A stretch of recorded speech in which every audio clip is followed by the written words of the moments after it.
Diversity of Environment Sustainable Development Project at Bunso in the Eastern Region.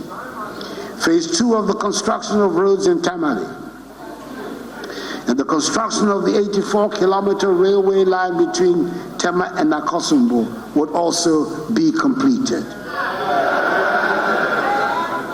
Mr. Speaker, I'm happy to announce that an alternative source of funding has also been secured for the reconstruction and completion of La Hospital project as a fully functional modern hospital with the necessary equipment for diagnosis and treatment.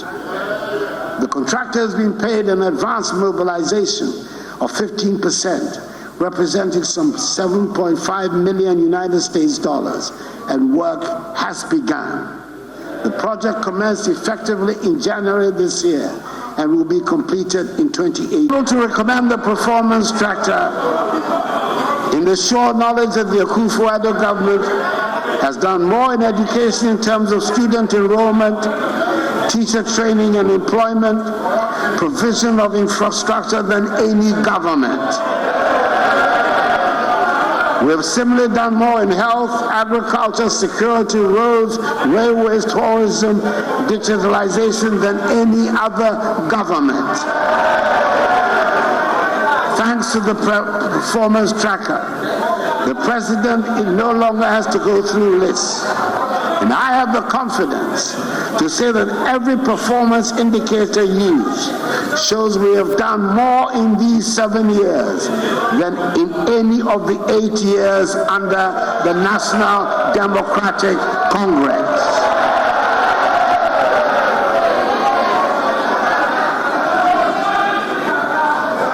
Indeed, Mr. Speaker, on coming into office 7 years ago, my government took the decision, as we promised, to modernize and formalize the economy through digitalization.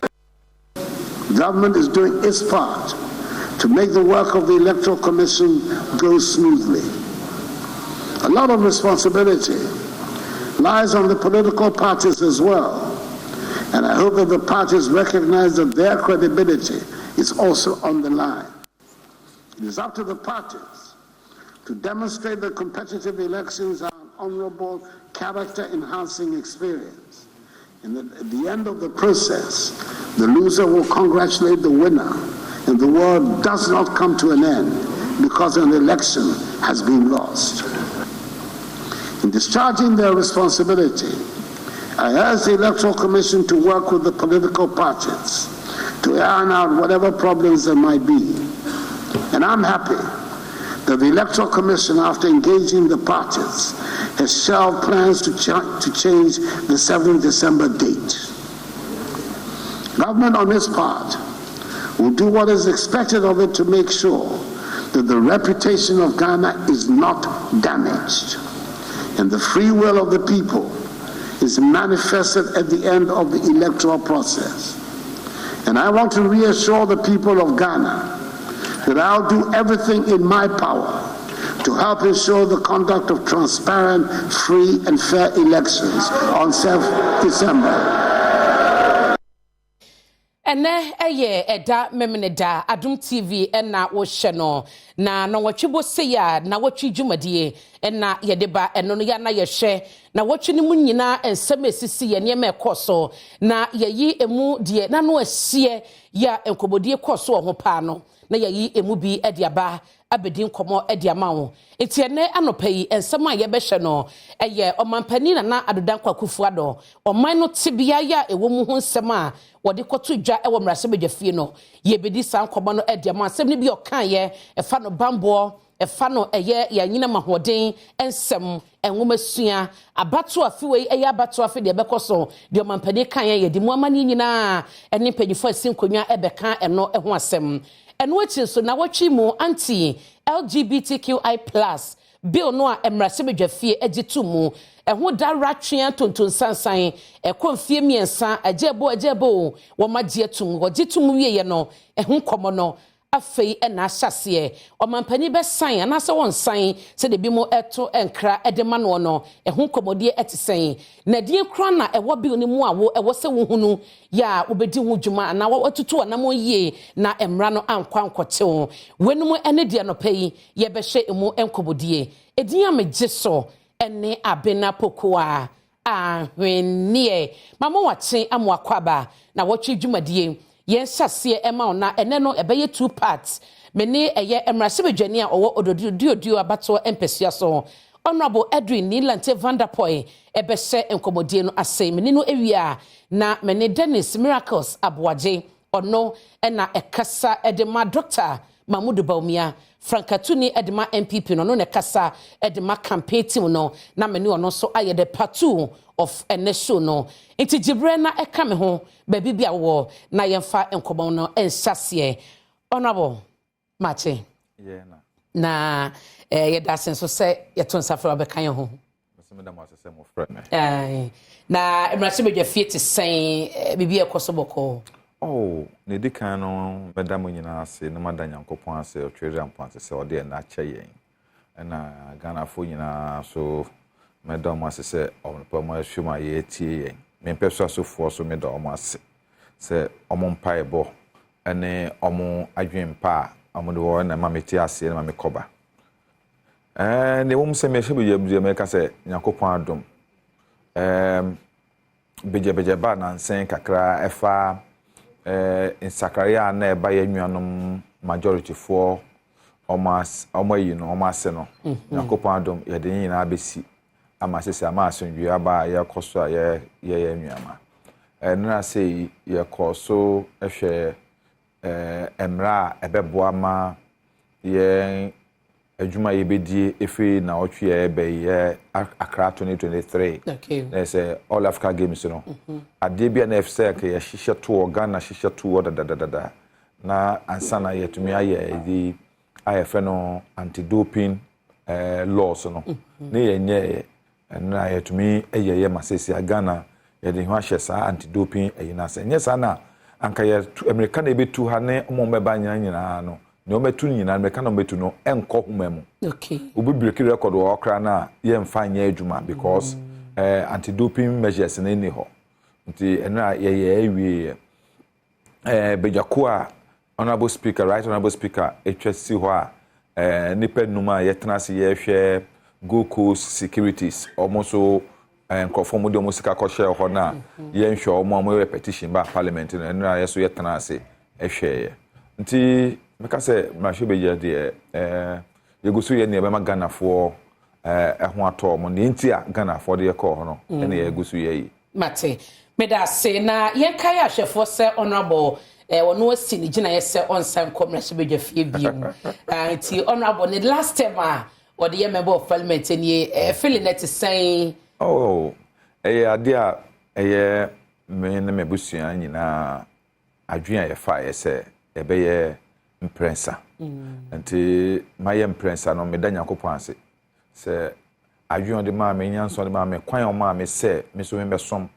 mfi dumienu no ama me ahoden ne tumi na ahoehia ne nka bre wo mu nyina no wama me ahoden ametumi afam mu besi nde nti meda na se na meda mabusua so ase se mfi dodo nyina muta mekie sometimes din unhu makra nim ontumi ne omo monkomo because ombe sorry na okọ weba na omada ade be chin na okọ nti sometimes din akwantuo mu koba nyakopon aka ye ho de akọ aba na nyankwanhie bia yetumi ekoba sia up to now after the nyakopon ase me da nyakopon ase se me suma me ameti hei o ma me kwan se me so sa de bre na anka minsa minfata but o ma me ne nhira ne mobro hunu ama ma bedibi se kan Ghana abakosema o ma yetumi atena ma hye bedwa fie prensa ana se 3 terms nka hono me so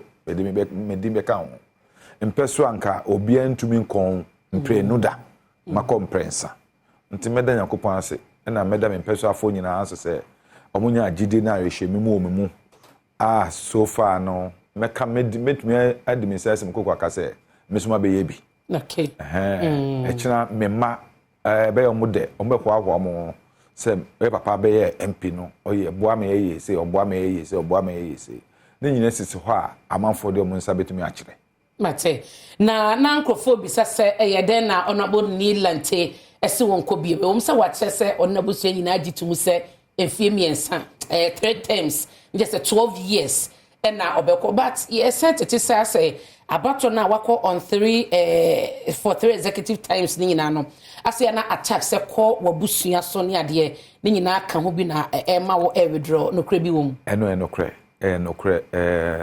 me nipa na me frɛ busuam na bibia no me gidi sɛ me busua akoma na omodo na bibia eta machi ma me achi papa achi nyina na de bia ekɔ abato mu a ma me nom me auntie nom ma me ntia ase papa ntia ase but omo nuanom na ahwɛ me so omo mpae bo na me kɔba na de bia no edo abato so a se na ya amanfo to omo attacks ne nkeka no mo so ya na ha omo na me auntie for no mo na esu na say omo mo wa dan esu omo mo wo labadi la esu obi esu omo na me ma wo amanone omo ne omo kru me ka say 2020 say me baba pen one ne kru omo na the whole 2 days okọ adwuma kra na yem hihye no ne nka ho nti ni nyina no was it that bad? It was horrible. Any experience I will share back you know be abeka say eno kra to mutini mo meka for example the day itself bibia ko din yeto aba no che say ntokwa bia manya yi but before ebeto aba no ni nyina campaign mu de bia yo pie bia na mato aye etuotuo sikantwitwa ene eboro manetisi nti na ha adwen ba na efi say abato da no bibia be say din because na woji di say eden kra na yakopon de 2 minutes be maye nti ye ne say omo ye din kra ye mfiyo nti ye koso ye to aba na wie no na me wo Modako hotel hona ye de ye bibia nti ye kenkan no by 9 o'clock na ye resource ye wie ya quality wie nti ye nim say ye win na ya quality both presidential and parliamentary nti ne ye nim nti minkrofo no ba me executive ba say yenko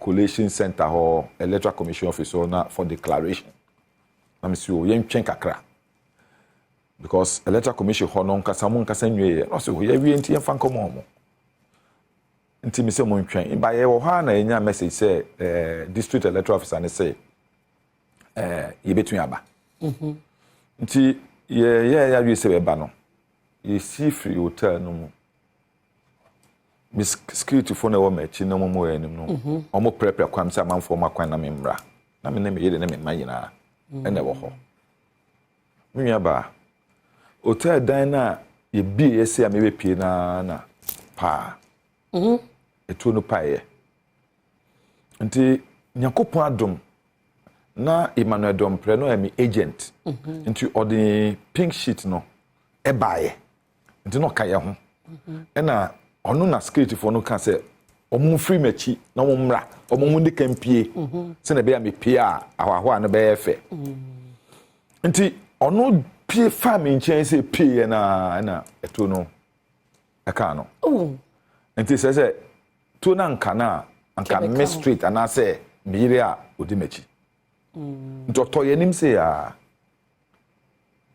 nti eye be ye hwe na nkofo no omo hihye black ma botit white owo mu ti omu dim reka mu tututu to yeti ya get back so ato nti ho na mka so mo fa mo nkop hospital nti ye hwe na de mo kona mo ye san ka me call hotel ho mu hu ni pako yeni momo nti me frɛ police say ne ekono me nya ba only for the police to come me mo ma frɛ police say ye tututuo ye toa me no me mo na police be che me ene me nkofo a ye mo a ya attack na police be chichi ye nyina e de call police station esizi ye laptops ni materials e de quality ye nyina but na higher because na quality result na network to ye nkofo na collation center no na ye bibia wie nti ye de na And yeah, police buy tear gas. Dina a woman to tear gas. Can you through? Two no need through. Send a cost on it through. Because you ain't create na I dare say. And yadia, the partner go in a for. Nti a bass and yes, so in a hotel near to hotel. Oh, police for boom, breaking hotel dino, doors, windows, more breaking in and a betchy and coy. As if say mona. Yeah. Inti, and no, a kame. Okay. Say, me ma batu nti nipa mi no ewu a. Ya, ebesin ne. Omo busua wo ho. Don't pray oja wo fra. Me hwe ne de. But enti say ne anaja enkasa tie wiase. Nti me fi say de bia be ko abato na wo nti amanfo ebewu na say. Say eye ye nyono mo madwen ane say me di ma omo so maji say ji say basa ene din ene ahode me so menyemre sa menye body adwo sa me so sade ekura me ye me dia na obedi afri me sama fa ebuo ene tafrache nyansa beji fri me sam na nye tumi untumi roma hwede emfa ma beti menye mintumi nyasa because me so nyakopon adom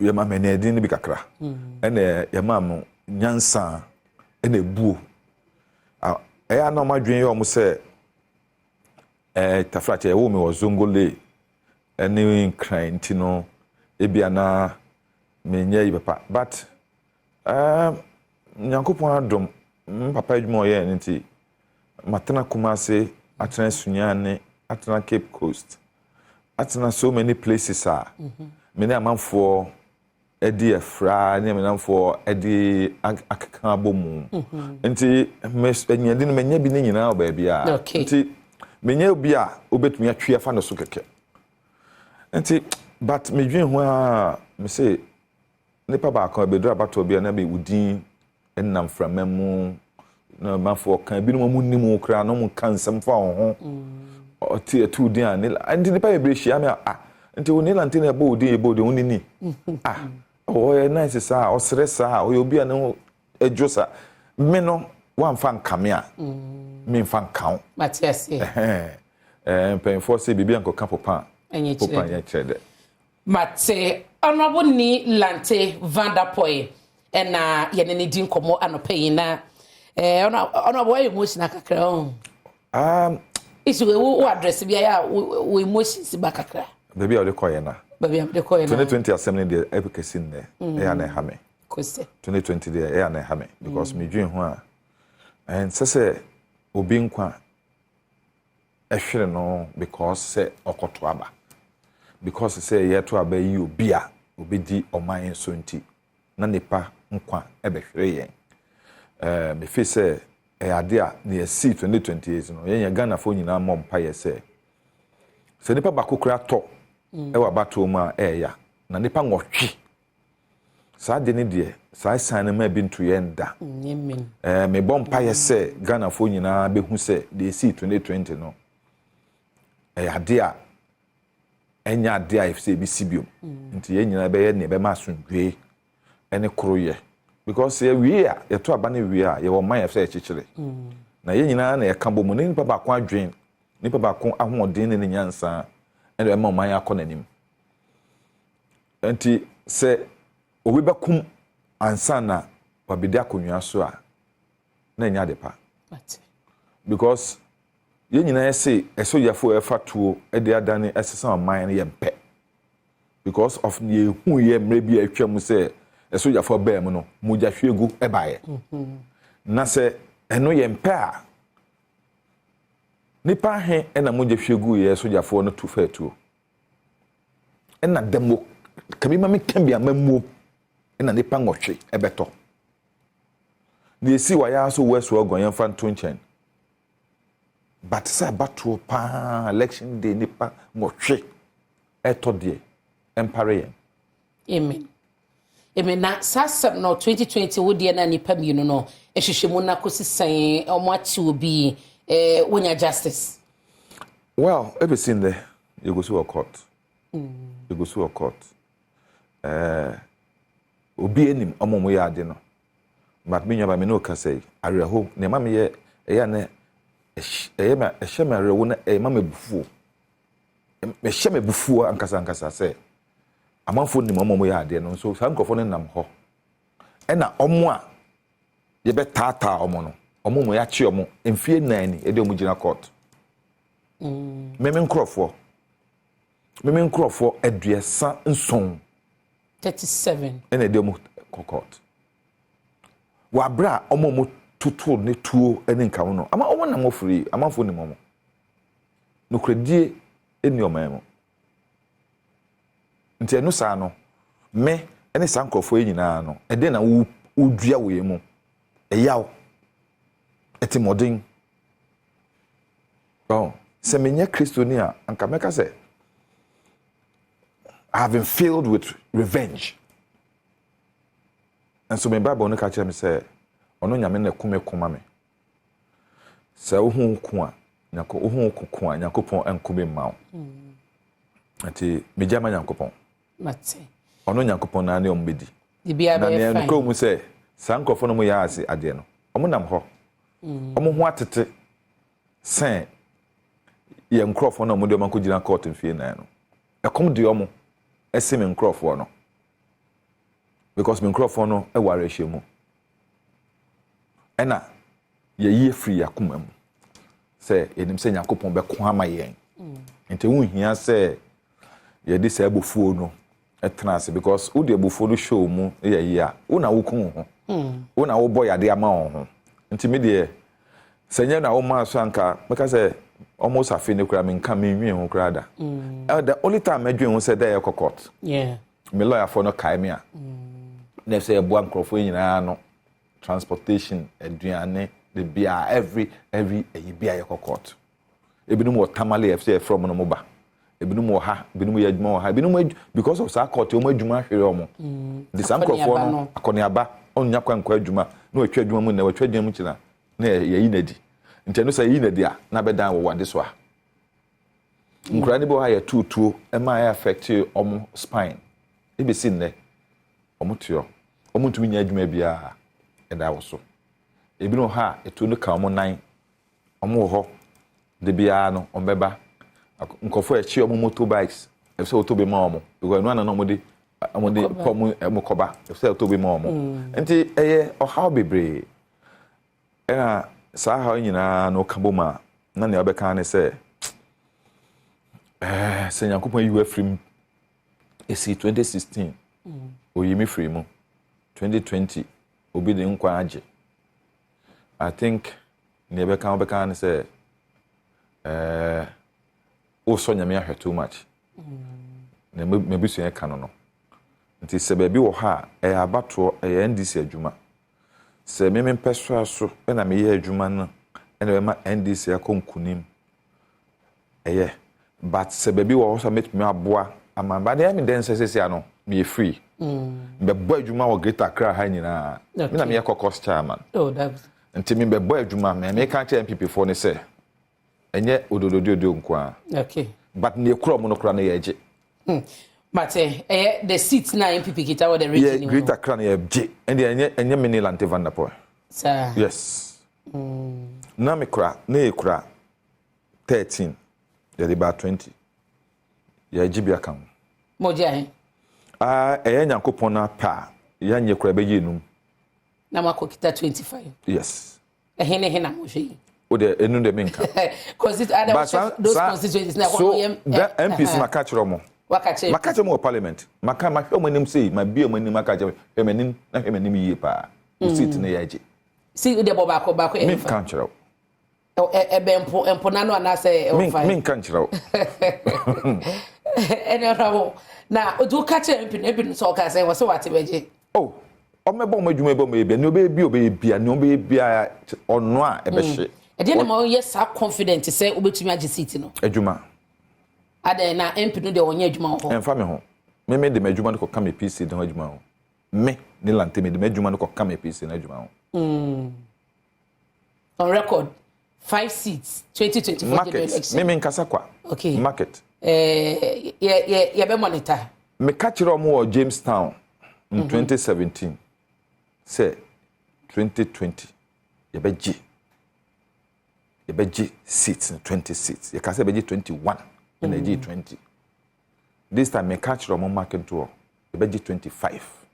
And how secure are the seats 20 ne kita on say MPP Mejibu me dey no MPP Mejibu mo nso da sa da ye no sir 20 ne no meje seats ne kora nyina ye NDC seats and MPP seats ye dey 20 no e ye NDC seats da bin ho a e yo mo dia Okankwe enough na enyo mo dia na ya dia de bia ye that side of Okankwe Central no na ye wini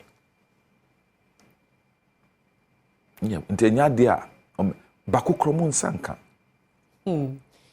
na Okankwe North Eka constituencies na we maintaining ho Teresa not just maintaining with a margin, a higher margin against that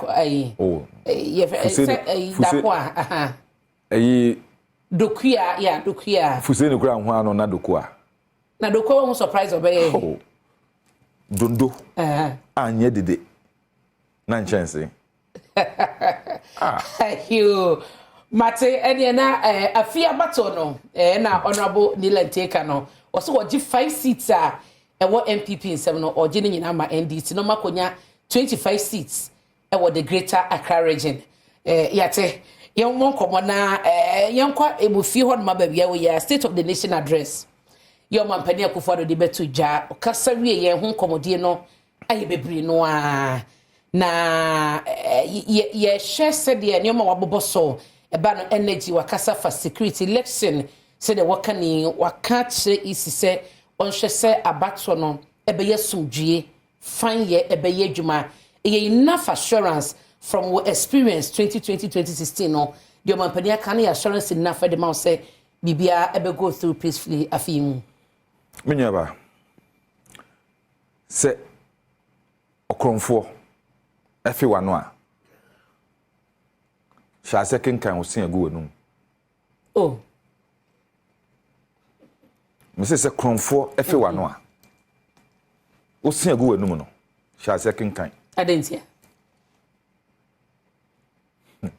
eso kromfo na afi wano sebe wasesa sa ese obi abodam da yesa ne body yade no kra na ne de hwura nkra de ebi wo openya kufuado nana mechiaw anopay eden na okakire wo ama woto abama no 2016 na ne okakire wo 2016 no ebesi nne wadi so menyaba ose fe wa hwene ho pachoy mma me achi ifri ada ene krobo okay nti ahwene ya de a 2016 ahwene go wase no na ene boy ayin ene ne boy ayin nenti amanfo so anopa ekot salai eto aba se omu yi mpanyimfo a omema nsakraye nkoso yeyo aba omabrabo mu nye hwentia nti se uye mpesua bi a ye ni nsuo ye ni kanea ye ni suku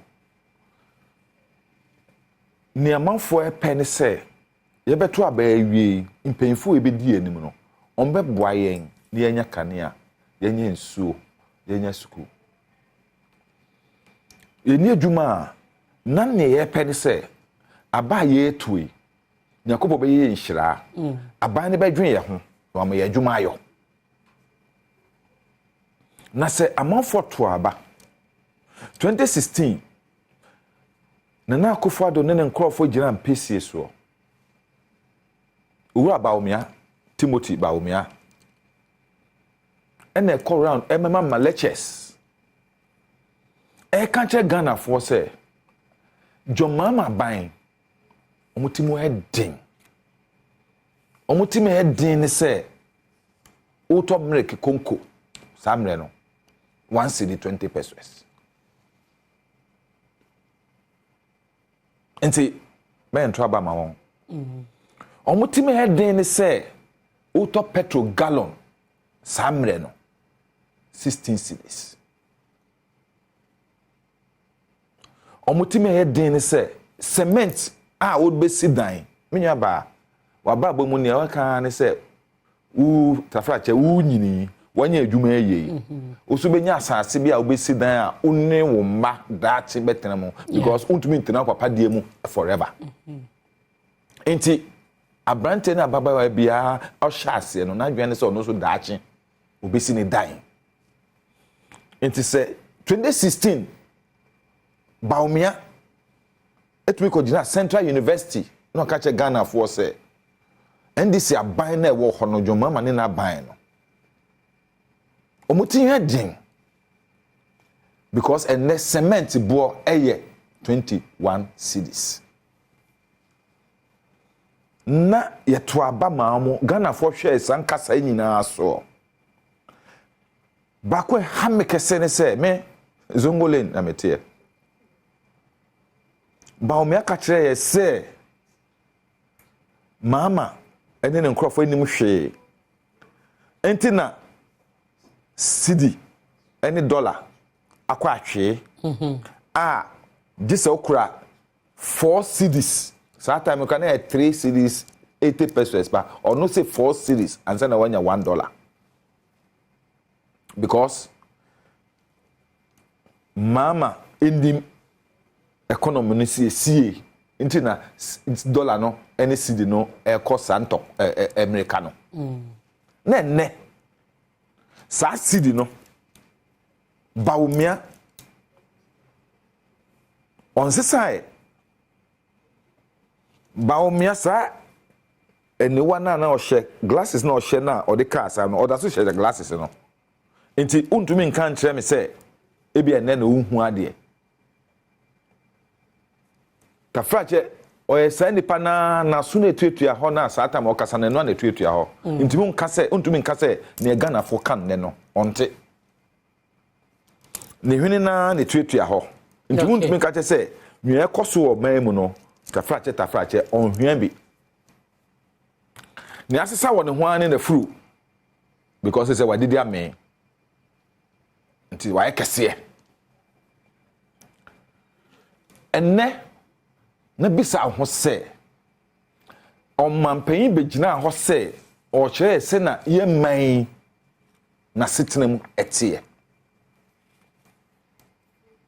ntina me face an komampanyi be ka kire me se me ba beji akonya no na cement 21 cedis enso ene 80 cedis ntimu mo se mame maya de na petrol 16 cedis enso ene 1 gallon 60 cedis ntimu mo se mame nanka milk konko si 1 cedi 20 pesos no ene 12 cedis gere jam gere ene dokuno na no mete se mo na mo ka mo nkofo yi na mo ka bako ebisun ye na esun we studio ha se dokuno keke na nchinam keke akoso 25 cedis because dokuno 5 cedis nchinam 20 dokuno na 50 pesos ene 5 cedis enu ne Ghana for asetena munde enu ne Ghana state of the nation ne enye different the state of the nation oman gina so oman se na ba bia pempenso oman na du ne so man panyi ebedi oman no ho adanse a nsema eken ene mrante na obeda adom Ghana for mayiwa na obeda adom a mo bo amanfo ano say said the coalition of unemployed graduates adwuma Emma John Boy to me Gina Pace so ka say adwuma no buso ama ekofa amanfo afre amanone amoba beye ene statistical service crachere say se mre bi wo yabakosem a unemployment aginsem a na yesamre unemployment na ba omi aka wan sep okokan wa ezi eno UPS anase fa na okokan say 8% and unemployment here almost 14%. Na yekoya na say buy ene untumi tonwa ukọ choba enwana na ede to fufuo so ma 1 cedi no ene 15 cedis 20 cedis mebo a me pe menkan fufuo na babunu pa na menkan na nka me de bode fufuo na chinka ase nso ene menya nwa no kra won te se mre na ekra mma me tonwa ba ko 25 cedis eno no masetram eno ene masetram but on what to say references I will make eba no fangwana 16 cedis some years ago and double region made compare no the argument no and say at the time and you may be assessor if we are seeing na eba no covid-19 eba ye ebe say we are seeing na sikasem eno dan chenso a Russia Ukraine and tokwe eba ye ni nyina na indicators a ema if we are economy no crash ye nti no so wo de any compare that time man witness any of these challenges are Akufo-Addo kasamiti parliament o kasaye ema mitie pa for the first time wanka COVID wanka Russia Ukraine wasem nti meyanka because o de twentwa masese a wo hu se amanfo ne to adadi nti wa mokso nti meyanko ho se Dennis Bahano no be catch Russia because he said that Ben Akufo-Addo about Russia Ukraine any COVID assemble state of the nation. State of the nation assembly. But the fact that one state no was so na yimu no it just say it doesn't exist any impact on the economy and it means say as at today Ghana ye wo mu state of the nation 2023-2024 no. Sa COVID any Russia Ukraine nkan ye ho. Ntina president Amos no. Enya dia ka ho ta frache menyaba na people for fee say omunkwa na wonyansa ye aka wo Ghana enya ye jimijimi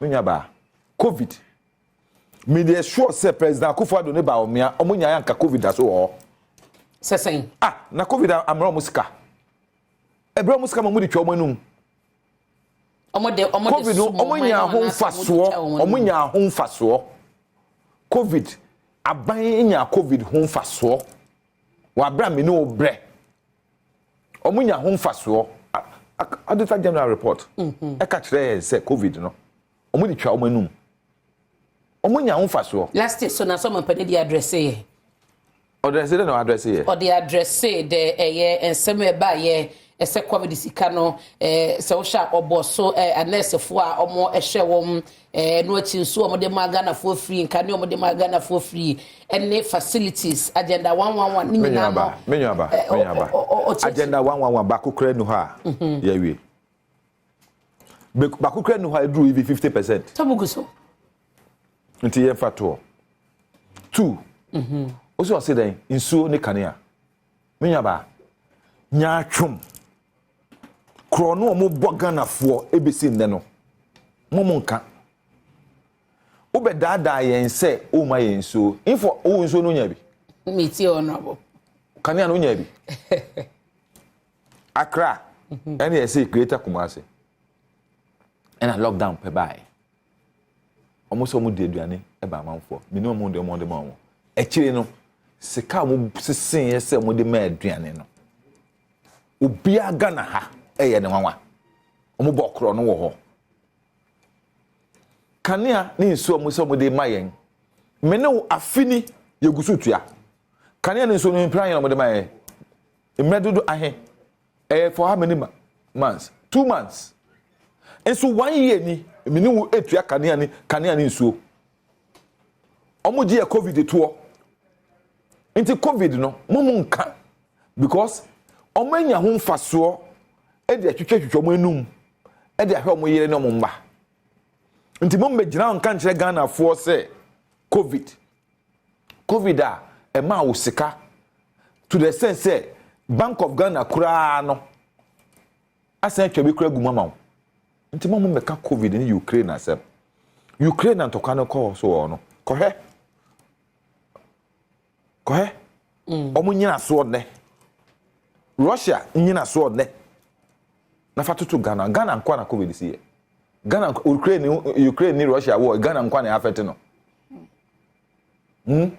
Meteo Kazakhstan any countries ekeke ko nya affect omo so momo mfa eno enti akofa do nanim say so we bog Ukraine ni Russia war e be bog covid so a ni amanfo Ghana fo be ka wo na enti wanka nti me nka me ho ne de me nko yenka situation ye wo mu Ghana ne eno ni the state of our nation obegina ho say obedi oman na ye de share ni nsa mfie nson ekongotwe mu no obedi ho adanse nti na me ka say nipa biara wiase biara ubu akonta ana udi adanse a ewo bebia ufi ni bebia wedu okay nti ye misai won say Ghana na ye de share ni nsam 2017 no na Ghana no nti enyina so ne sen na Ghana nyina so ne sen ne enne me no ka say Ghana ye ni wonyama yira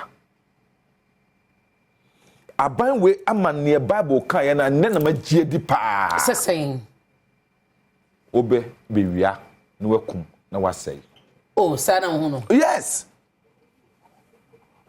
me no tui say omawia ye madachi e kwan be so because me no ka say aban agigi loans a aban abobobobo sua enya me no le betua ye mane e nananom na bebetua na kwara ya wo ne onye boni bia onye hwe wa boka atu ha man say ono mebetua daache loans mo betua no 30 years ebi onu mebetua no 40 years ebi okra ye 70 years enti ye daache ye madache no already we had mortgage we have killed it yade e hyase wo ban ya breso na saban bia bia bobesia ni bi de to aban bia bobosia nso sa aban bia bosia obo no enye bosia obo ma daache ma ho be kire omo enye no bi nti under wo regime NDC regime no the longest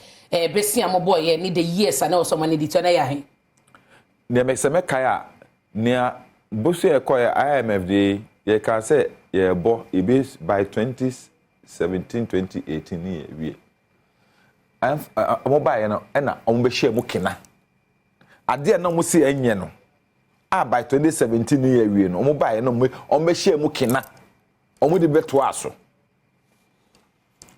ne me ka ne se daachi ye madachi eko ene Ghana no nyam je say Ghana no nyam de say de ewu because me tell say ne amanone fe no junk states junk status ena say ye wo Ghana na ye boy din a obi a sorry e mayen e peja ne ti e hwe Ghana ni na oba no ene e junk say baller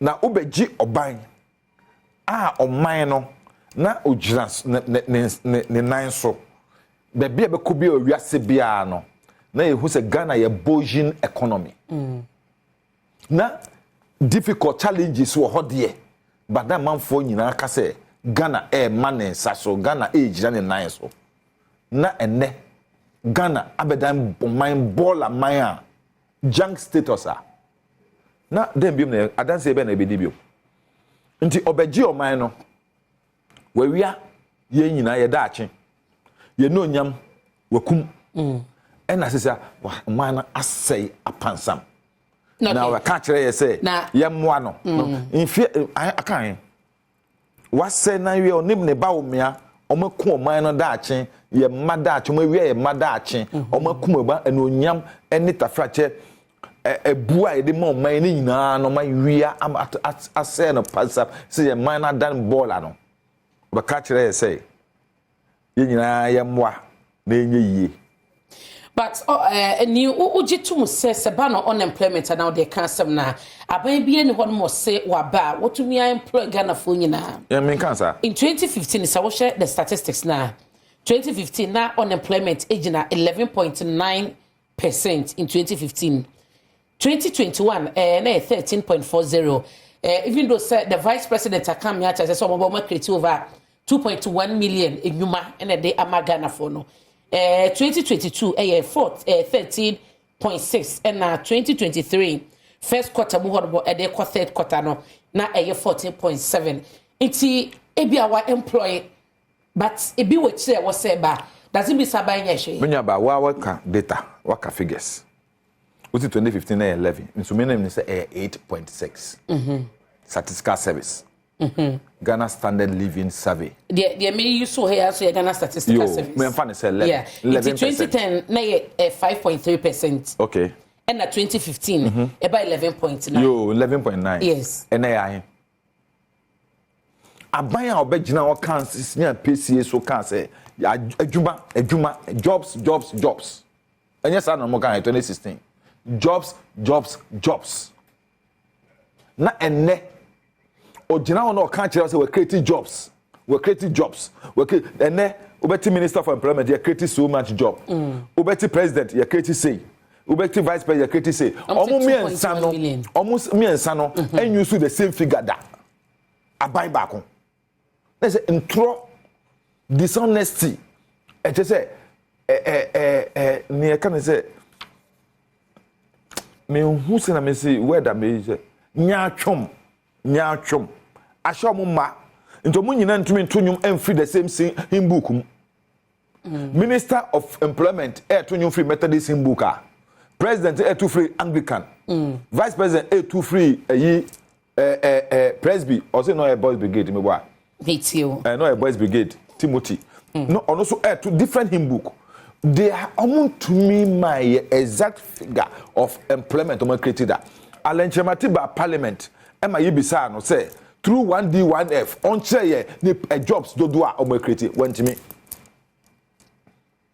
me oba apum committee Yibisa no went to me nipa mu so am say we create jobs enso bi so am na yentimi president so ma je nipa bebre o police soldier eno no anka ubetumi amayen because police do ya je o police enim soldier yenim immigration yenim so maje won party fo nyina won party fo de maje mpa police ni soldier yenim ebinum ko muni mo di ntwere kora yaje omo police ni soldier omo ko gina counter ube report charge officer minim brofo be twere de okay but omo nyina yaje omo but on still omo ma figure mo to mayen na se omo say omo create jobs na ko for the unemployment identity na one kan asem na ya mi ngonwa kra ne se okoka senate asem go kan yesu a senate for ba se enye nokre president mu a amanfo tumi twa ntro kire wa ma sesi ano obi tumi ko fa obusua enye obi abusua etumi ba office ka kire se abusua ni mails abusua ni wa bra onya mails abusua for e dey president no okay Mate honorable my young rapper pewo LGBTQI+ bill na magie to no asejuman maye ewie ye ne ho nsem aye bebre no omo call on the president say man finansa enshase omo e kase untumi pa e friend your friend na akufo ado a opa man finansa enshase wanya obeye den me say opa man finansa enshase me nya hwe so e bema me dey no say man insan wansani ade na be me see me dey no so e bema pa o ye president the executive president of this country man insan enshase enti wanye se de wade no wanye ntuba o de be campaign ten na so be ndem me fanye campaign tia ade na be Ghana phone nkasa be o be den Ghana phone be kan wasam me no no a anka kire nkwa mesan na mo de command mo de command o me kwa nka me dwane agba parliament se mo fama me by force me sign wa parliament wa me fan mo fama me office ade se mo threaten na asesen oh na se na no ye ka kire se na ka ye metra sequenti no because ye ka kire se wo bu yenimtia as mahye bedwafie ya pass private members bill miensa e de abre one sign umuyen nti me transe entio a chawpa jomama de be pa ye chaw se yenhwe Ghana fo yenhwe amanfo mo diplomatic community ahemfo ne nka ho a o ma ba fi ho no na be transe na yentie jomama e na ye pa ye chaw anka e be kire ne se so si omuya ye to abama yen se ne to abama na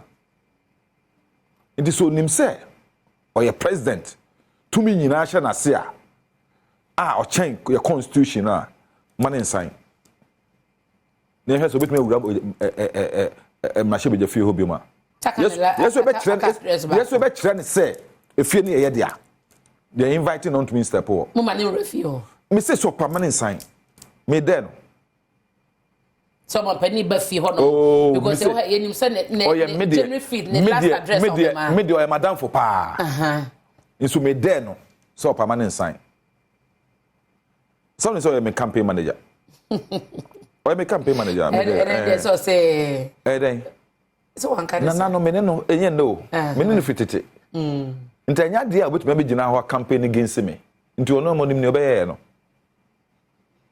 to be campaign ma opa ma me nyina chena o ba campaign bi mama da bi o into be campaign ma yeah o ba campaign ma so say one kan yi na say no na o be say o ka say wakan yi na say one na so na wo o pe so kan me di na hye ne ma yes dey hye wo ma no e na pie free wanu mu o ba nyina na o dwen me ho won because onni me nyina so pa onni me but so mu nyina so mo ye ni sa be boy na say wo no so alaba ena achima boakwa ankasa no ene vanapoefo ewa tese nkika eyibi nti onim pa me ka che no pa Willie onu so o de William pa Willie o ye bema pa sa bill ya pass ye de ba mensan na ono de miensa mudi kan de koya na oka ho asem na one sign no or the reason about parliament ama Matthias say se bill bi ba na private members bill la na se de ka be ba beto o man consolidated fund no so a o wo tumi na wo ma wo enchiremu acheche ni nyinam na no na me pese be bisa se LGBT de na wo de akono different efa ka bia meto consolidated fund no so o na eka nim mate yenne mahye bejafo okay yenna ye approve sika amsa no spending mate poso ho mame meba na wache mu fully na yenkwaji mula emra ye ba asem we ye obeya na ye de wrap up meni onomo ni lante vanderpoy na edin komo anope na wotwe dwumadie na wo hye e wo Adom TV so ye ba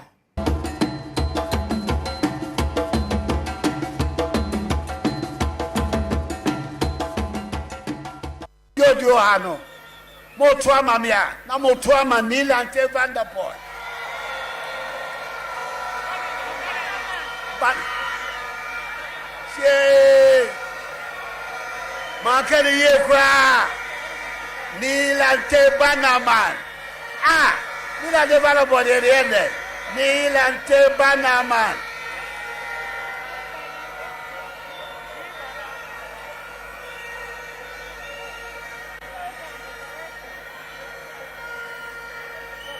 asking the gods of Ingresi to pardon me, manu from basa. Mashada. Nadia Medi Jamu. My final word. The new patriarch Yodio Hano.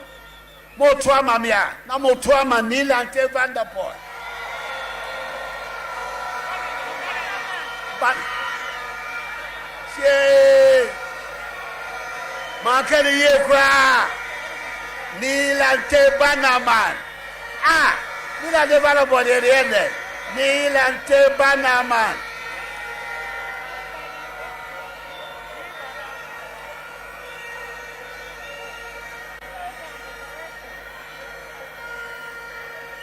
I'm asking the gods of English to pardon me, Manu from Basa. Masada. Nadia Medi Jamu. My final word. Mami Mao Akwaba, Emra Nnawotwi Yi so, Ehaye Adom TV. And I tell say na nila ti vada for the hot day. Ni na just your campaign manager.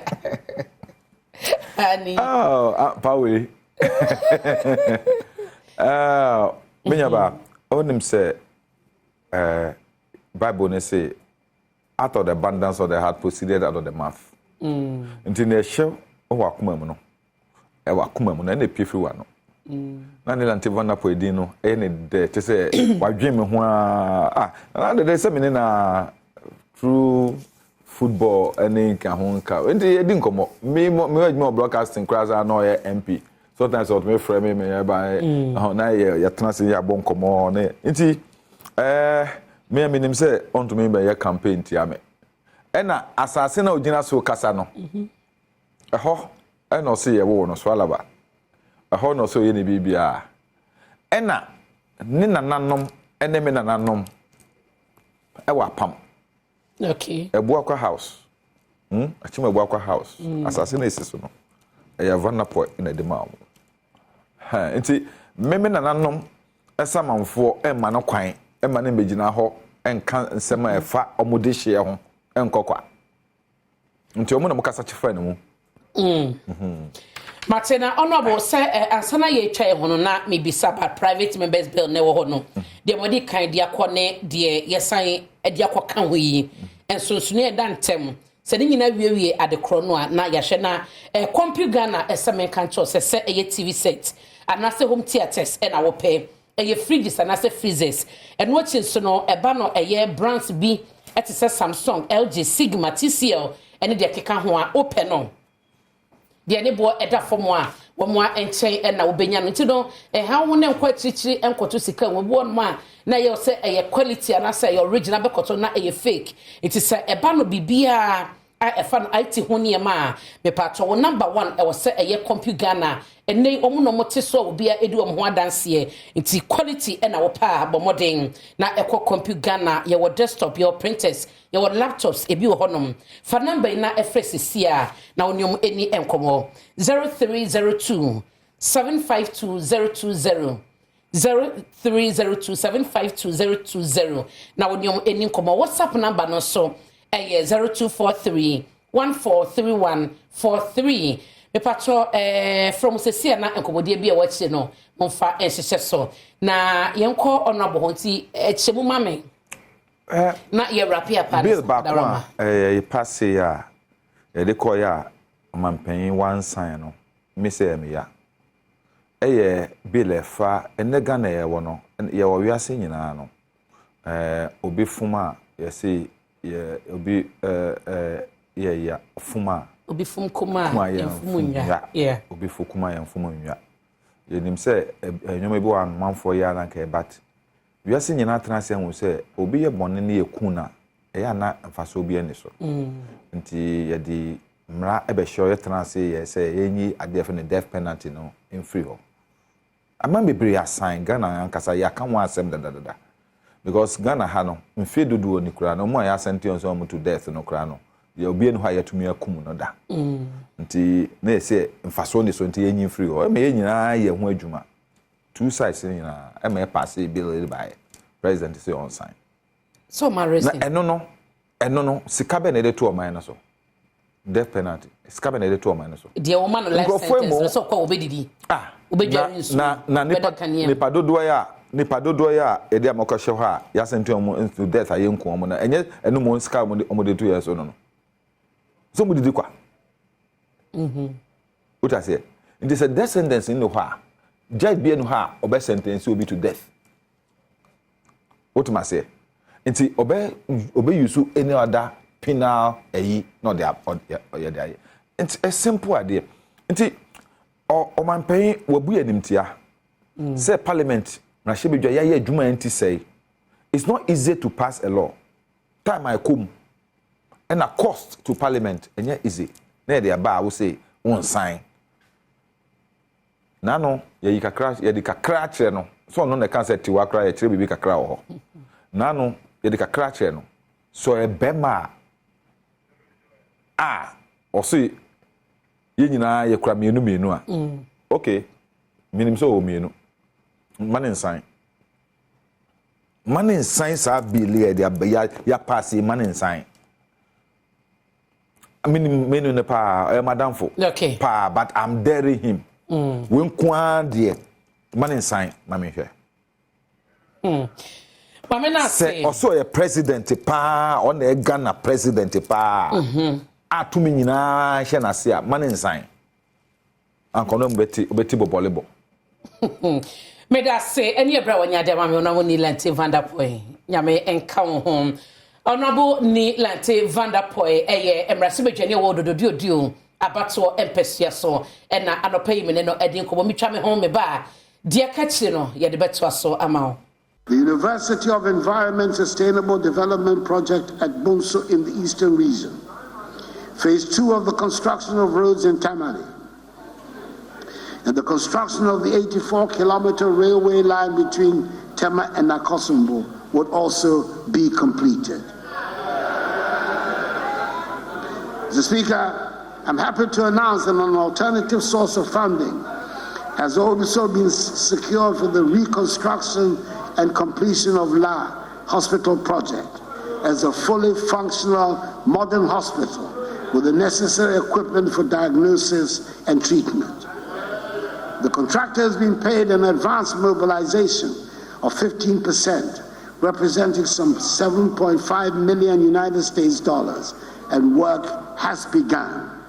The project commenced effectively in January this year and will be completed in 28 months. I want to recommend the performance tractor in the sure knowledge that the Akufo-Addo government has done more in education in terms of student enrollment, teacher training and employment, provision of infrastructure than any government. We have similarly done more in health, agriculture, security, roads, railways, tourism, digitalization than any other government. Thanks to the performance tracker, the president no longer has to go through lists. And I have the confidence to say that every performance indicator used shows we have done more in these 7 years than in any of the 8 years under the National Democratic Congress.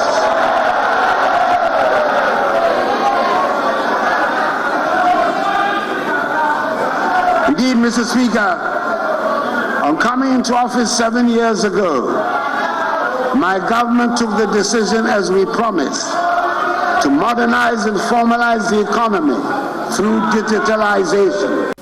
Government is doing its part to make the work of the Electoral Commission go smoothly. A lot of responsibility lies on the political parties as well, and I hope that the parties recognize that their credibility is also on the line. It is up to the parties to demonstrate that competitive elections are an honorable, character-enhancing experience. And that at the end of the process, the loser will congratulate the winner, and the world does not come to an end because an election has been lost. In discharging their responsibility, I urge the Electoral Commission to work with the political parties to iron out whatever problems there might be. And I'm happy that the Electoral Commission, after engaging the parties, has shelved plans to change the 7th December date. Government on its part will do what is expected of it to make sure that the reputation of Ghana is not damaged and the free will of the people is manifested at the end of the electoral process. And I want to reassure the people of Ghana that I'll do everything in my power to help ensure the conduct of transparent, free, and fair elections on 7th December. And then another dankwa ekufu ado ede ne nante se bedu eyemra shebi da fiase na ode oman ho ebra a wobo no ode ba beto mama ma wakwa ba emra na wachi dwumadie so na madikan ebo amane se ene dwumadie no eye afamienu ye wi efe dikan na Dennis Miracle Saboaje eye panyi a wo hye eye amanebo ho nsem so ewo omanpani abedi akire eye fankatuni edema MPP no ne campaign team nim na wabeka mensa ewo ha ye bedi nkobo na yahye ensani bi aboboso ama na Dennis Machie mejo so nya bana bia papa nyame adom na onso adom na do na watchi muso odini birthday it's no belated happy birthday na dem ma why ocha gift me who wish I can gift and one of them no so to be become to be dey catch me dey board down unto me sorry I say do it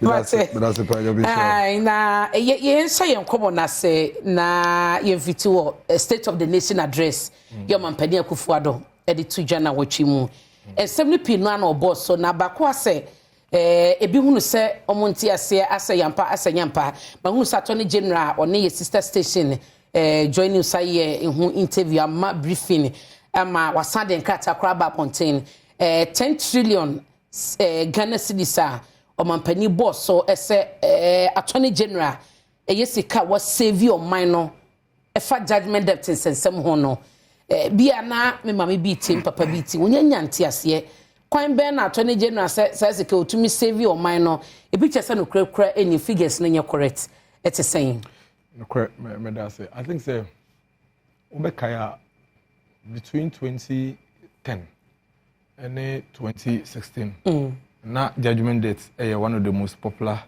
phrases on my way meaning so kaya am I do baby kaya honyo mai woyome I'm going to one change this guy and then it went on my do baby no even your court no I can say it looks as if say nipa bi eboa eheda echechire kano so man no no mo yisika no amom ho no ma chedi create loot and share enti now I'm expecting say your bar be move from 2017 to now for be curious say but they say now all of a sudden I feel there's a judgment date in sense we yente ho nsema abafem sa it's simply because ever since your bar be no we've had a system who ensure say sir needless unnecessary judgment debt na aban na etwemu no ene ne mpanimfo bi eheda eboapa echekere eye echemom ho no ye beso ano and see for example say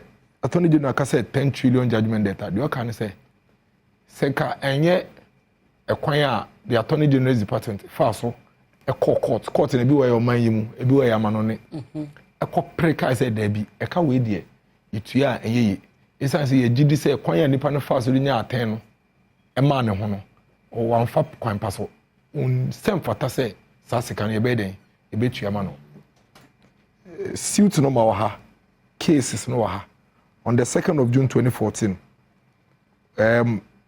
China Jin International Economic and Technical Cooperation in your judgment against Oman Ghana. In 2015, Oman Ghana 2015 no Edo Mahama Ambreso Oman Ghana e di kan create to years eka we judgment o munya mutu yes can be. Enti you $223,266 in at some point they sent to $56,827. You can see say the Attorney General is providing specific figures and dates. Based on this, in the year 2022, between 2020 2022, and same fantasy betua. Until mining Kobosaka. Until 2022, and the same company na Jomama Edika Etuano, Sas can be say a judgment date. Or send your bino court say, or mining the neca, or much be bomuchi and see court here day and from Momo. And see, and also, Okostiti say, or money they can almost $1 billion entity in you. $1 billion. $1 billion, no. It is a Ghana Sikemu saying. It also. Exactly. And then Osanso can say, apart from $1 billion, no, yes, also the car another 400 million cedis. I say buying Ghana a day. It's your man. Emma almost court crack koji the friend Ganishi. Ganishi ni say court a bua say usike bia will be a do account mubiano. Famomo. Inti na fe the request say share and you pay na obetua. Inti be block your account in impo. Kopem say nipa ni sika na be den. Ebe kono ho. This was granted on February 2022. And the Supreme Court on January 24, 2023, upheld the application by Attorney General. Because Attorney General can say, David, the engine this of mine, we see a 2 hours almost about $1 billion plus from 400 million Ghana cedis. No, the Attorney General signed court. And this is judgment that company in 2014. 2015. It's Excellent John Mama, Edika Tria. She can be cried. I'm not just almost my own just on Betiacano. In Tinanka, Omon can you say 2016, Yamia Domufia Bemua, and Komukutia over $1 billion to a company, say, of Ankonko Dikwa. Until 2023, 24th January, and Attorney General signed court. And I court to Buya said, Debbie, Sasi Kebina, Wojam, Uni, Honquine Bia say, the Trias Canada amount. Until only $1 billion of Sa 10 trillion cities now. Attorney General Day. Okay. Yes, also another one in 2011. And also 1.27 billion Ghana cedis. NDK Financial Services. And Ahamai Enterprises. Almost 21st December 2011. Again, under His Excellency John Dramani Mahama. Omkoji judgment. Judgment debt against Omaino. So Omaino trial close to about 1.273 billion Ghana cedis. And also Attorney General we buy no say Debbie. When your judgment there, by engine this all far kwan paso na de nya sa judgment no. O mine to me terms as kabuche here den e mawo enkonko dikwa. Nti osan court e kwa appellee. Okoye no and so court no in 2021 July e ka che ne say ampa o mine ni sa kwan so be den. And say self fata so over the betu as can I den amano. Bebre 31st July 2009. 31st July 2000 again under the same NDC government. Over 10 can come into me more. 10 trillion because there is no. Yeah, we said also. 10 3 3 1 8 4 1 8 5 9. That's almost about trillion, right? A challenge of the court. I know some koji Ganeshi order. Koji Ganeshi order. I just say be discount free on my same. And so Attorney General Echo Court.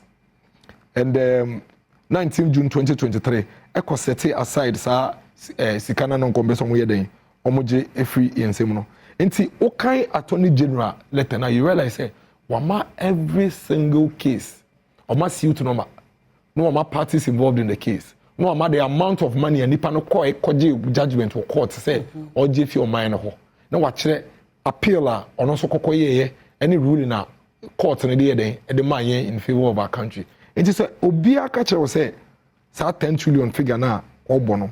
It is not the case. No, but there was another one. Suit number RPC 344 2007, Africa Automobile Limited. And look at the other. It was a very popular judgment debt in those days. Africa Automobile Limited versus AMA.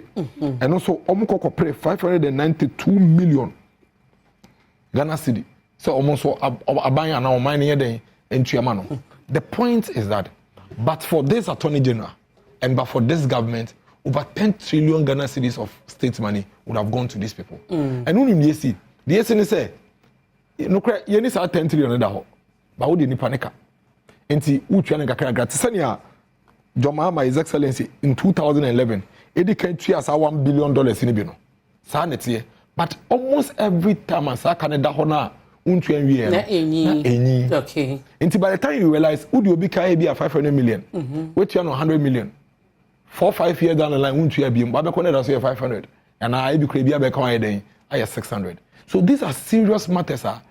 Say, if there is any applauder, you have to go to the government and go to Attorney General and say, because but for these interventions, these are judgments. Secure any sika and you ask yourself a simple question: say, what was the government on John Mahama doing at that time?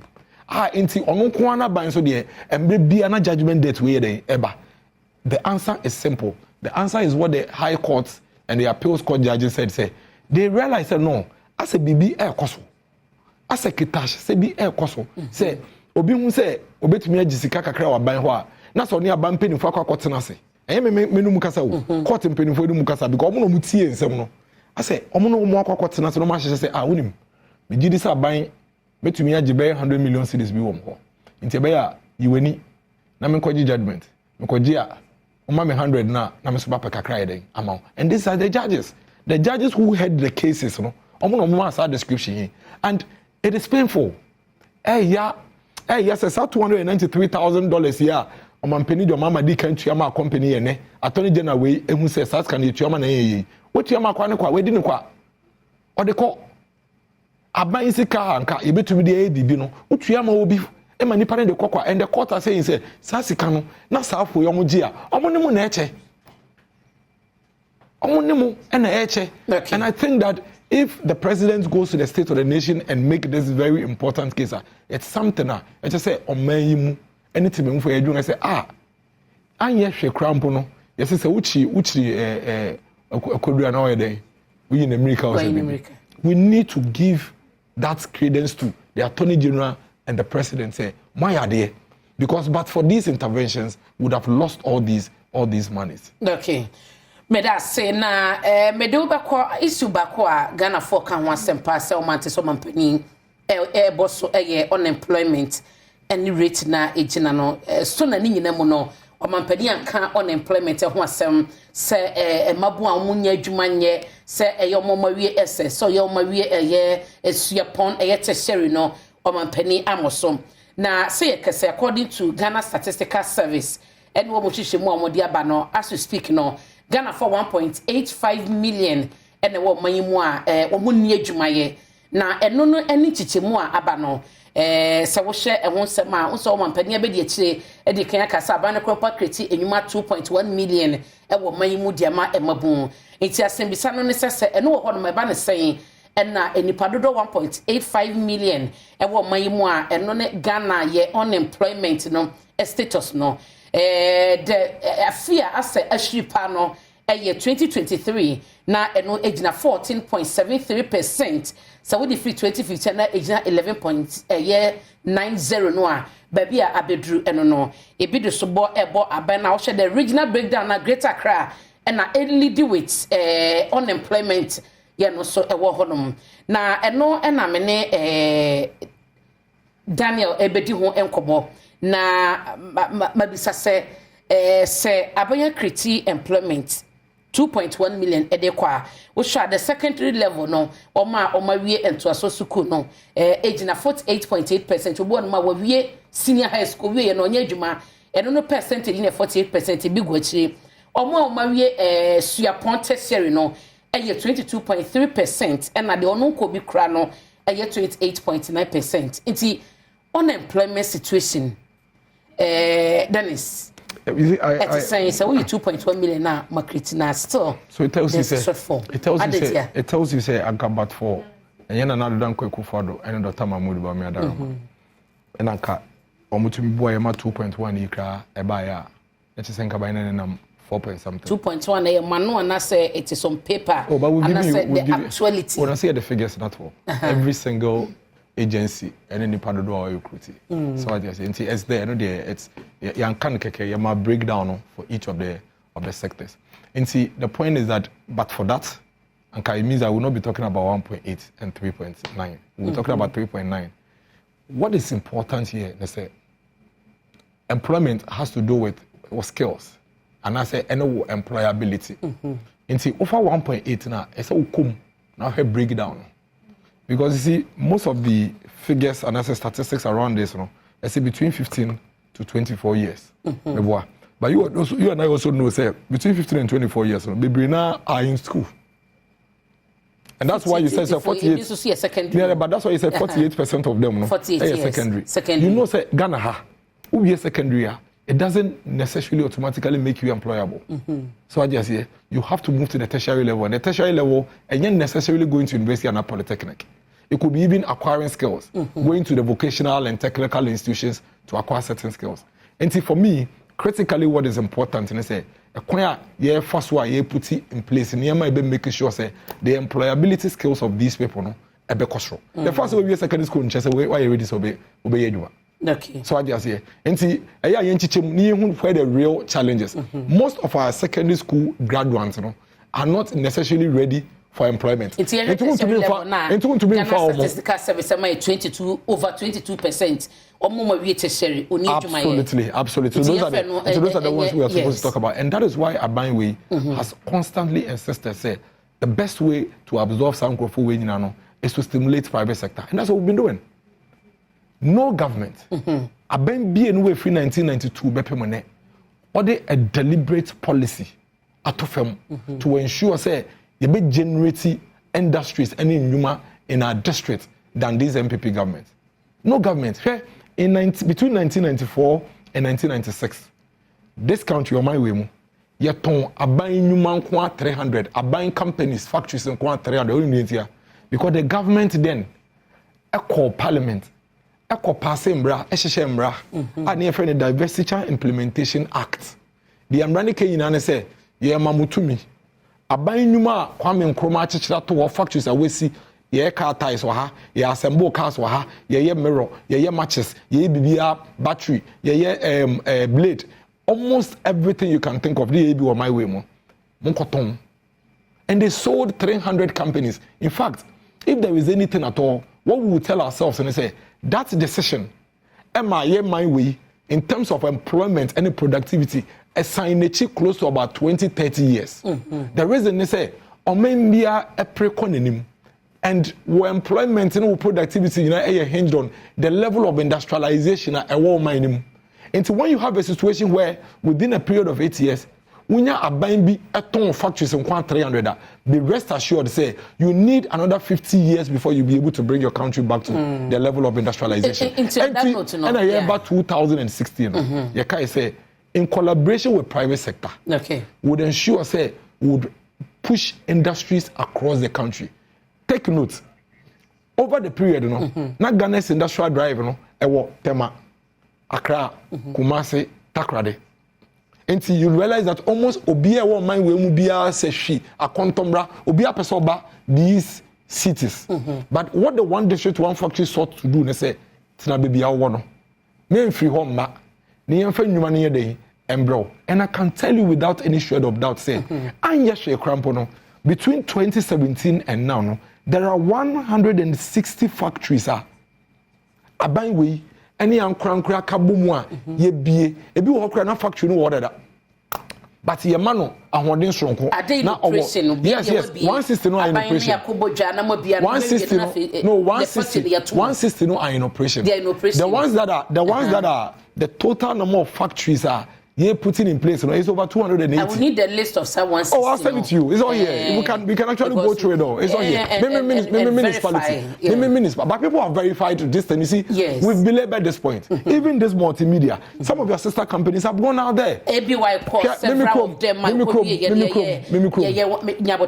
ABY an extensive documentary on one district, one factory projects. There were a lot of them. The structures are there. Ube room no the machines no the reasons no ebi one ma enkane asem ebi one ma operational cost ebi one ma say until they are not functioning. That is why so that's why I say ma figures now. We tell you operational 160 operational. There are about 40 of them that are ongoing, and there are about 20 or more of them that are getting ready to also take off. Me constituency, me municipality, this is the first time in the history of my life and any other person's life. Yehu factory, shoe fabric, in pay me no say young boys, young girls, a yellow top, a black jeans, and no boots, almost factory, a conrim pabwa.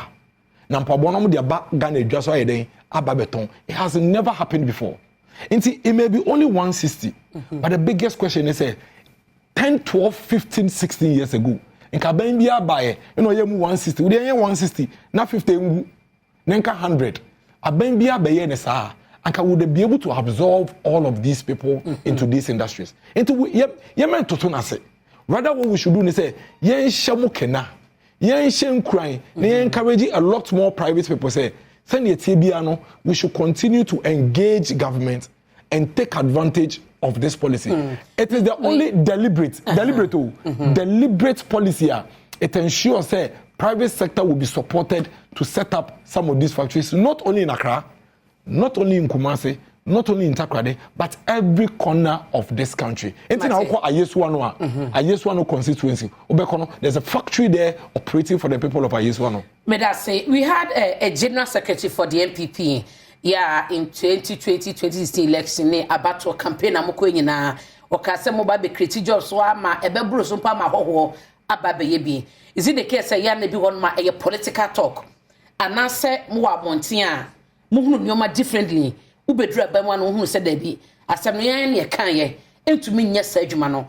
Edru won ma de na mo nyi ntu won kase ye ne kan ye afi ne ba no anya sa because now we have unemployment rate over 14%. Let me tell you something. Yeah, I tell you be realistic.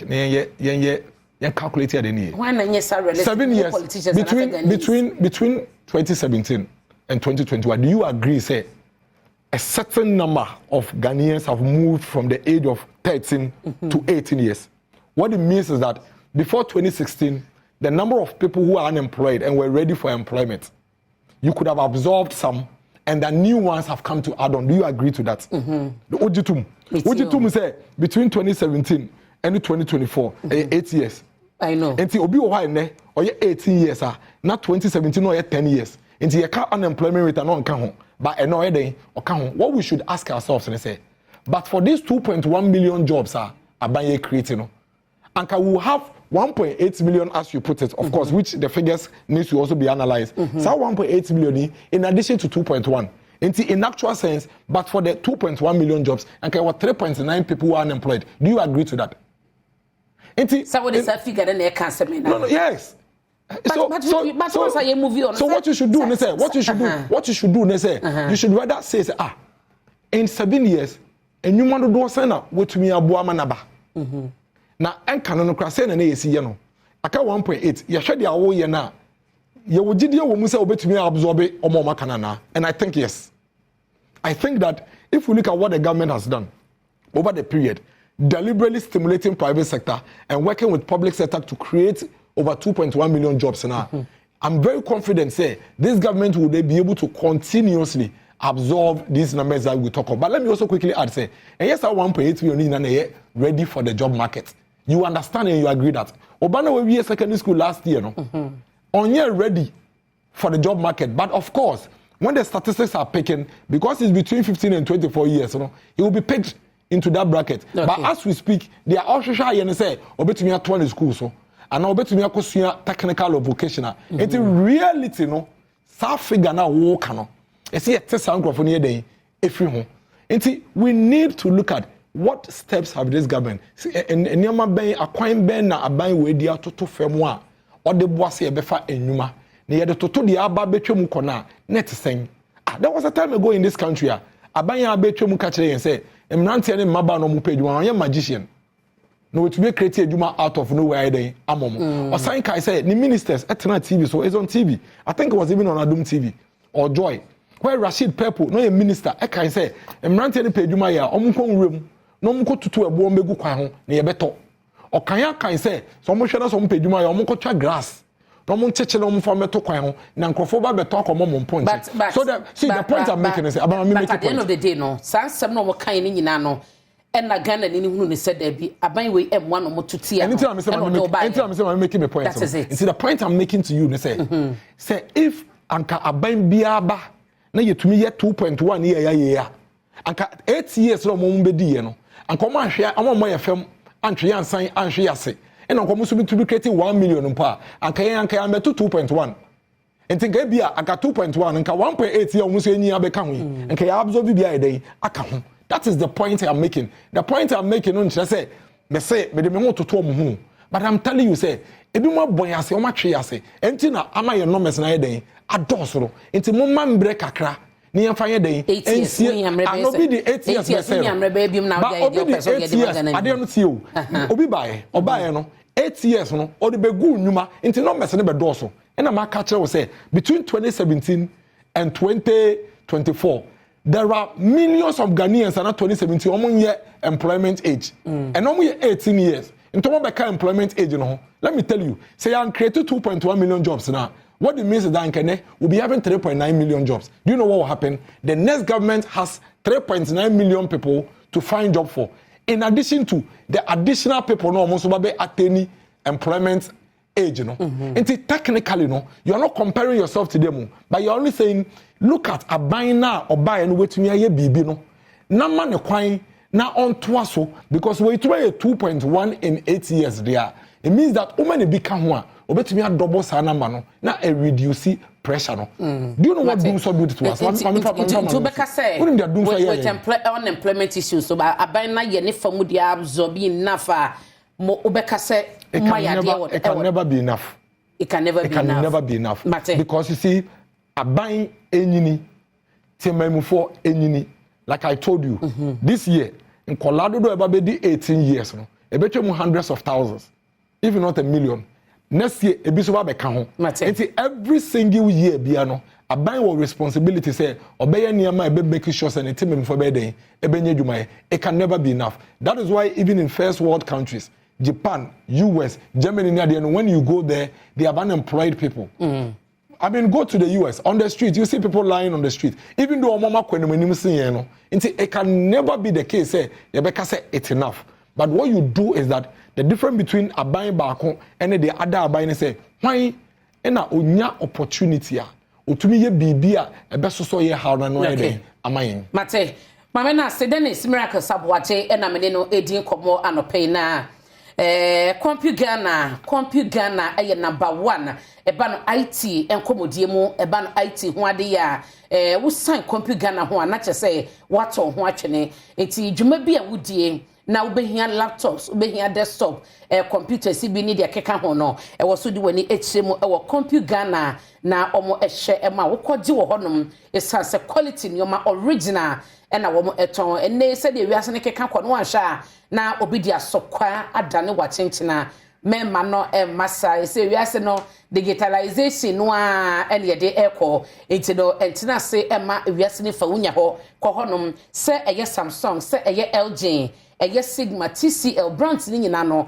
original okọ Compu Ghana wonsa ebeka be electronics ehu dwadie na wo mo eye na eba no TV sets into home theaters na eye fridges freezers gas cookers ni nyina so no Compu etuntun bi e wo honom me patro from se ya ema me eye 0302 752 020 0302 752 020 na WhatsApp number no 0243 143143 0243 143143 na nyom eni enkomo Compu Ghana wose baabi ne branch bi obia no hwehwe o machi kwan e wo ho na obeje so o mosanso delivery e de ma baabi a obia Compu Ghana wose prime week shop smile and repeat no ene de meto ho kra amount na mede Dennis ekọ eye enwomasua ensemu omampani akufuado ekasa ye no oka free senior high school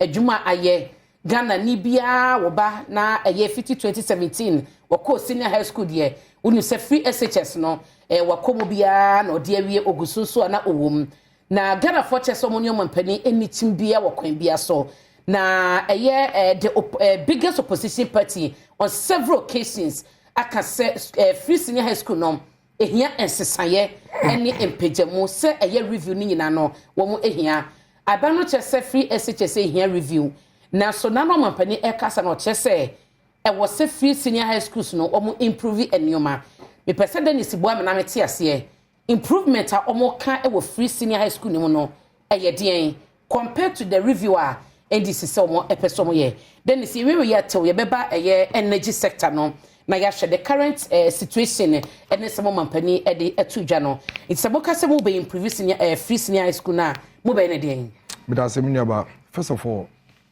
NTS free senior high school policy no the woman an say school fees bi na enka ne no nka oba na eco school a obekọ bank ana adon sabe show bottom ana aba ko bobesia na odi akotua no eno na ban say oye den wotua ma so what you say enti enka na ye ko secondary school no so mfa say nya admission first year ye be kwa ye be my admission fee in fact ye be ton form ama ye ma to form na wato etu admission fee na otua school fees no ye tenten PTA bed fee desk fee na ene bebre na ya tro final figure as at 2016 there about na na almost about in fact the first year party obeto na nyina awie no na number 7,000 8,000 okay enti that fees bi na obakotua ma school no beza na accountant no eno na ban say we who say afi bia mu no nkola almost about 135,000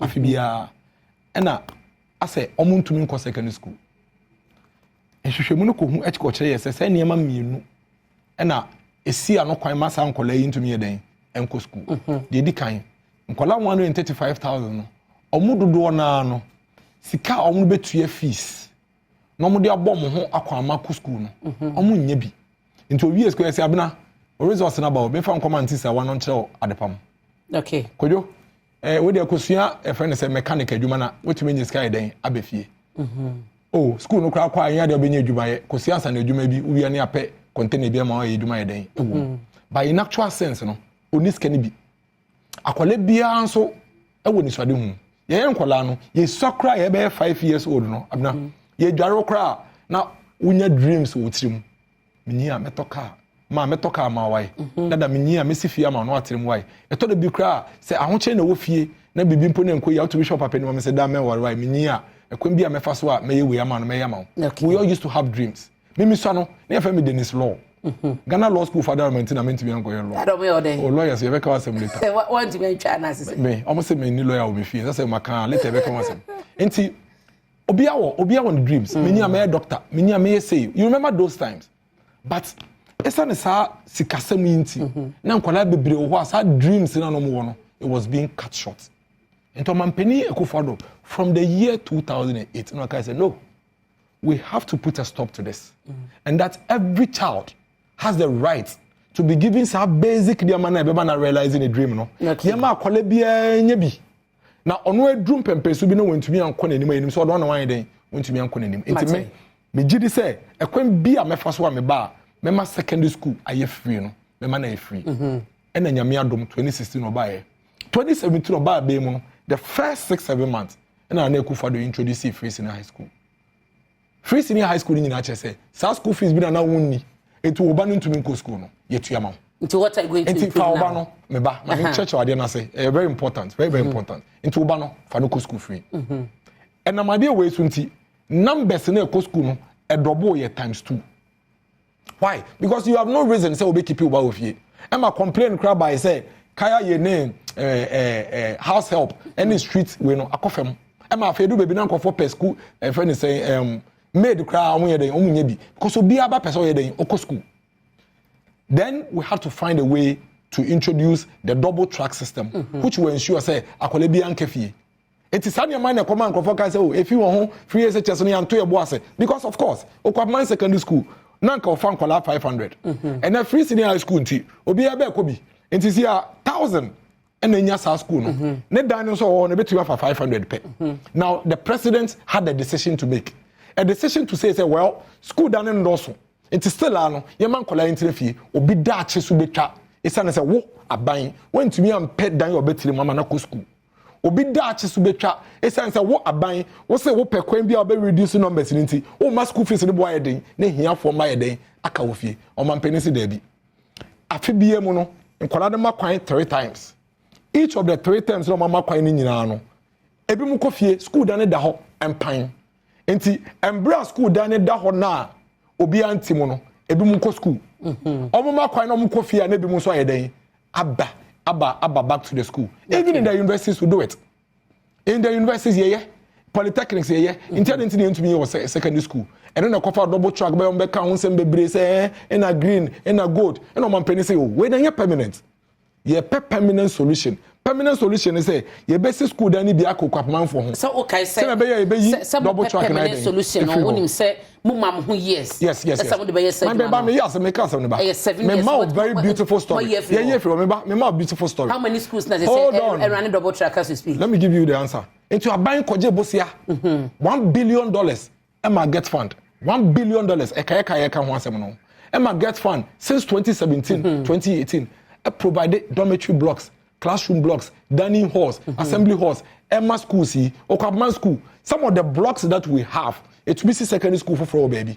And then I can say 80% of the senior high schools are off double track. 80%? Yes. In fact, Omom secondary school, Mom call first year and second year, you know. Omom double track. Okay. Into Omom third year, no CCR, no, Omom double track. So by the time these first and second years get to Form 3, double track for most of the schools, you know, will be over. Vision. Dennis, Vision. Me person what are you going to improve? Say Dr. Mahmoud Bawumia catcher will say, on any improvement pen kind or emphatic statement or say free senior high school policy no or making sure say tintim. That's the most important thing. Because see, Ghana for be some advice the president is saying free senior high school no emu beba ehia improvement. It will person me who say improvement na mo kano. Adults ni ade ben the way we are saying here improvement. It's I don't know say no be no be and dey so betwam. When you say obey no so betwam. Na the NDC account several cases say ehia sakremu and we the review ni ade ni sakremu ye den. First of all, we have 45 adverts here 3 years is saying the papa. Second of all, we realize here that's it. Also obey sakremu specifically sakremu obey. He's already said say free senior high school no on Jini says so be an school fees man. Or Jini says separating it to maybe money age. He has said that already. And we want to know specifically what he wants to do. For the MPP, when we talk about improvement, the first thing is that free SHS assets will remain. Ebia and then uko school might be a 1 auto gari. Ebia you buy better gari aka improvement no. Anything to make sure that the poor person's child will not be left behind. And ensure say you go to school for free, you know. That is what we are going to do. I'm saying say beer, don't misquote me. We say beer. So improvement only means that they all honor. It is different from when you say may review I won't share the property obey. Tell us specifically. You see review of free SHS and your mum then is here review. Okay, so review free SHS and your mum either say be catch and say because you know school fees in ye tria ama nipa no enti dey say be catch and say me ba school fees me ntua biem and I say me ba e bia metua bia ama na metua bia ma kojo enti those are the only 2 types of reviews are there be improvement there improvement simply means that ade na ye na ne no eye enti ye be hye kena na di dia den aka ho Dennis Miracle Saboaje na menena din komo anopayin Dr. Mahmoud Bawumia Franka to the ma MPP the campaign team no wono na eye director of communication said the ma wom edin amegye so ene abena pokua ahwennie madawase anopaya ma mo ene hye na Mr. price of senior high mo hye KPN inspires anim ene na wotwe ye ba ho dendenden na ye ma bekasa ama enchechire madawase anopayi makrao